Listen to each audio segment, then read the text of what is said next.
news now at 6. It is a heartbreaking morning. Dallas police officers ambushed when a peaceful protest turns violent.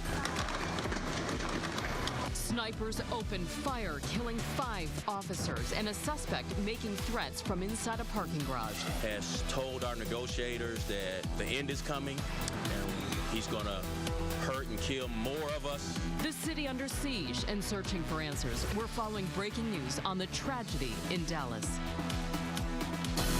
This is 7 News Today in New England. And at 6 a.m. we do begin with that breaking news. A protest in Dallas over police shootings turning deadly. What you're looking at is a live picture of the streets of Dallas where this ambush unfolded. CNN is reporting the suspect, the last one, is dead. 3 others are now in custody. So good morning to you on this Friday, everybody. I'm Krista Delkamp. And I'm Sarah French. Breaking news, several new developments coming out of Dallas while you were sleeping. A 5th police officer killed in an ambush-style shooting. CNN now reporting that 1 suspect is dead, 3 others are in custody. The snipers opening fire on police officers in the heart of Dallas during protests over 2 recent police shootings of black men. Our reporters are covering every angle of this story this morning, and our team coverage begins with 7's Tim Caputo. Krista, Sarah, President Obama spoke just a short time ago conveying condolences and promising support to the city of Dallas. This after gunmen, and there were several of them, opened fire with the intention of injuring and killing as many officers as they could. The door's open. I don't care. The gunfire erupted towards the end. Police officers ambushed in downtown Dallas streets this morning. President Obama, who's in Poland, says he's horrified that anyone would target law enforcement. It's bending over, man. Like, it had to been like 5 or 6 cops, like they was all getting shot down, man. 5 officers are dead, 6 other officers are injured in what Dallas police are calling a coordinated attack. Working together with rifles, triangulated at elevated positions in different points in the downtown area. The gunfire erupted towards the end of what was a peaceful protest through Dallas streets. This morning, President Obama, who's in Poland, says he's horrified that anyone would target law enforcement. There has been a vicious, calculated, and despicable attack on law enforcement. The officer shot worked for Dallas Police and Dallas Transit Police. The father of one of those officers spoke after seeing his daughter at the hospital. She just said once she got shot, she went down and started crawling, and the other guys, those police officers got her and put her in the car and brought her over here. 3 people were taken into custody shortly after the shooting. A 4th suspect, still in the parking garage, exchanged gunfire with police hours after the initial attack while making additional threats. Told our negotiators that the end is coming and he's going to hurt and kill more of us, meaning law enforcement, and that there are bombs all over the place. This morning, police believe there is no longer an ongoing threat in Dallas, but are now trying to figure out if anyone else helped plan or execute this attack on officers. We're leaving every motive on the table of how this happened and why it happened.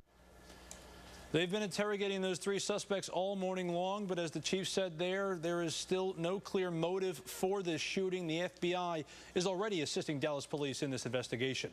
Live in the newsroom, Tim Caputo, 7 News Today in New England. Tim, thank you. This is new video just coming into our newsroom right now, and here you see Dallas police officers saluting outside the hospital where those wounded officers, we're hearing 3 of them at least, are in critical condition, and they're recovering there at this hour. And this morning, witnesses are describing the ambush as surreal and horrifying. People in the area taking out their phones, capturing the moment the shots were fired. 7's Nicole Oliverio continues our team coverage. Sarah, demonstrators say this was supposed to be a peaceful protest, and it was just about to wrap up when gunfire erupted. They say they didn't know who was shooting, but it appeared that it was officers who were being targeted. Chaos erupts on Dallas streets. All of a sudden we heard echoes. We seen people running, people falling. I saw and heard 6 to 8 shots. It looked like 2 officers went down. I didn't have time to get a good look. I ran back, and I was screaming, "Run, run, run, active shooter, run, run, run." As demonstrators were ending a rally on the steps of the courthouse, gunfire erupts. Officers targeted, 5 of them killed. The officer was right here behind this column, and then the police officer tried to sneak up on the surveillant or whatever you want to call it. He missed the dude snuck around him and shot him with the AR. He emptied a whole clip in the police officer's chest. Demonstrators ran, fearing they could be shot too. Dallas police tried to secure the scene that was still being sprayed with bullets. They pushed us into that parking garage, then people started to spill out from the stairwell to the upper levels yelling that somebody was up there with a gun, and the cops started just moving us. We've done protests before, and they've all been peaceful. They've all gone smoothly with no issues, and so we didn't expect anything to happen this time. There was at least one demonstrator who was shot. She was hit in the leg while she was shielding one of her sons from the gunfire. She was taken to the hospital.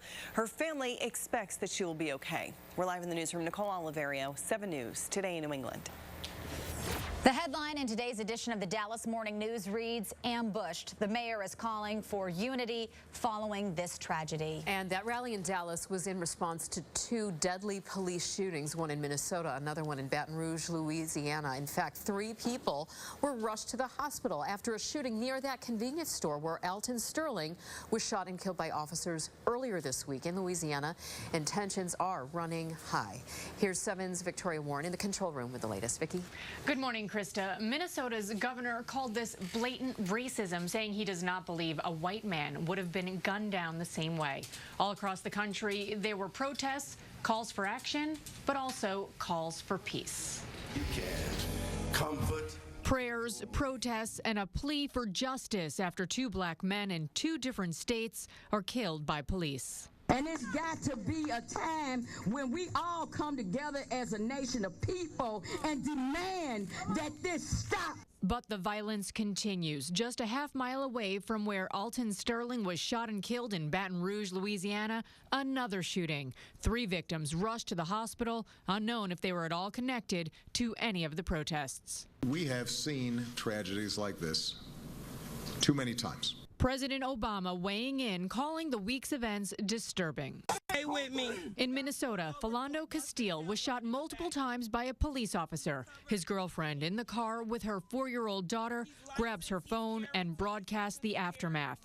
Diamond Reynolds says they were pulled over for a broken taillight. He lets the officer know, "Officer, I have a firearm on me." I begin to yell, but he's licensed to carry. After that, he began to take off shots. But, don't move, don't move. Told him not to reach for it. I told him to get his hand up. In Baton Rouge, Alton Sterling's death also recorded. He was shot after a 911 call reported he was selling CDs outside a store and brandished a gun. Now the Justice Department will try to piece together what led up to the confrontation. This is not just a black issue. It's not just a Hispanic issue. This is an American issue that we should all care about. All fair-minded people should be concerned. President Obama made those comments in Poland from the NATO conference, saying he believes law enforcement biases need to be rooted out.